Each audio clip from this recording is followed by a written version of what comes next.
We all may have different truths. Art is a unique expression of life. Faith Ringgold has opened the door for Black women artists who now proliferate. She made the world sit up and take notice. Faith created a massive body of work. She's worked in oil paint, acrylic paint, fabric, soft sculptures, prints and multiples. She would do performances. See the old people, look at their faces. She really is an artist who lives to work. She makes art that speaks of herself and of her own experience. Yeah, I got a lot to do on this. In a lot of ways, I have always wanted to have a voice, to have something to say about the world and to feel some sense of power. I enjoy expressing the world as I see it. There is such a thing as freedom, especially in America.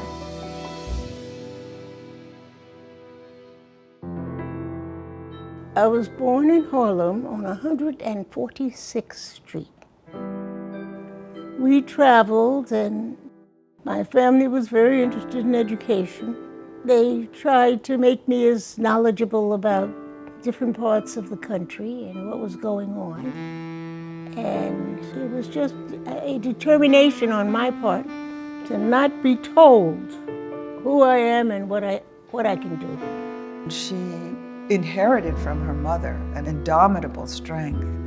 Faith was raising her two daughters by herself, trying to be an artist and working full-time as an art teacher, and she incorporated all of those experiences. Here it is.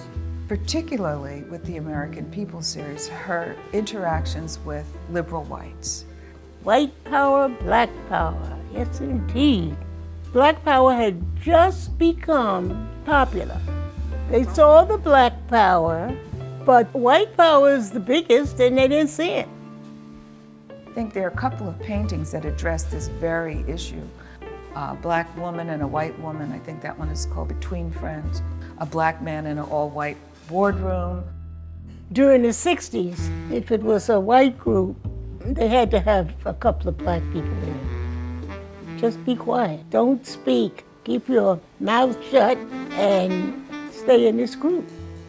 Many of us would commit our art to the experience of being Black in America. Then the issue came, well, why are you doing that? You had to justify your existence, your culture. The Black Light series, which she did after the American People series, is a response to what she had learned in school about the age-old technique of chiaroscuro, which is how you create the illusion of depth by shading things darker if they're in the background and highlighting things to make them jump forward, which doesn't work if your skin is dark. So she created a whole series of paintings and this kind of kaleidoscopic pop art, flat, two-dimensional space to express the look and beauty of black skin. I'm really excited about the way we're showing Faith's approach to color theory in our exhibition design. We've responded to what she says in her memoirs, which is that white walls tend to burn out the intricacy and the variation and the darker tones. So we've pulled colors specifically from her work to use as backdrops and see this work that she's doing in color and see how it really pops. In the 1960s, when she really found her voice and her mature work, Faith realized that she had to become an activist as well. So she joined the Black arts movement to protest museums and bring their attention to the fact that there were so few blacks and so few women in their museums. We demonstrated at the Museum of Modern Art, and who got the show? The boys. How about it? Right. So I said, no, wait a minute, this doesn't make any sense. She realized that the Black arts movement was not about giving women power. That was all about giving men power. I wasn't going to promote that, and so I didn't. And I continued to make my work an expression of my freedom as a woman, as a black woman. You can't love Faith's art without loving Faith. There's something in her personality that is all wrapped up in the way that she makes art. So her process, to me, is probably as fascinating as her subject matter. An artist has a right to decide that any kind of material is useful in creating their art. Tibetan tankas. I thought this was an excellent alternative to framing paintings in wood. Faith created a unique medium unto herself called the story quilt. I could frame it in cloth and I could roll it up and carry it myself. So it had a lot to do with being a woman, and it had a lot to do with borrowing from the African American women the tradition of quilt making. And it was out of necessity. Faith could not get her autobiography published. The publisher said, look, that's not your story.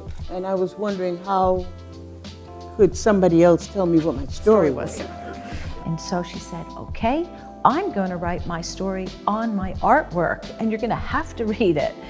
Historically, women who worked in the weaving houses and made the clothes and the curtains and the dresses and so forth, no matter how beautiful a quilt might look, it was a quilt. No museum was going to hang it with the paintings. But why? Because it's made by women? People are now fascinated by the quilt. It has been released from its former limited status as crafts, just craftsy stuff, to high art. Faith has always had her own vision. When people see her art, they connect with it. It's a universal message. The basis for much conceptual art is that it includes words. And so it's interesting to me that nobody sees Faith's art as conceptual, but that's exactly what it is. Faith's living legacy, I think, resides in us and in the museum world as it is now. She fought for greater inclusion and greater representation. The fact that we're having these conversations, which she started in the 60s, now within the museum world across all fields, is a total testament to how much she fought to open up those doors. See, this is what you've done. Wow, a lot's happened in 50 years. I just kept working and working and working, and I believe that it's paid off to some extent.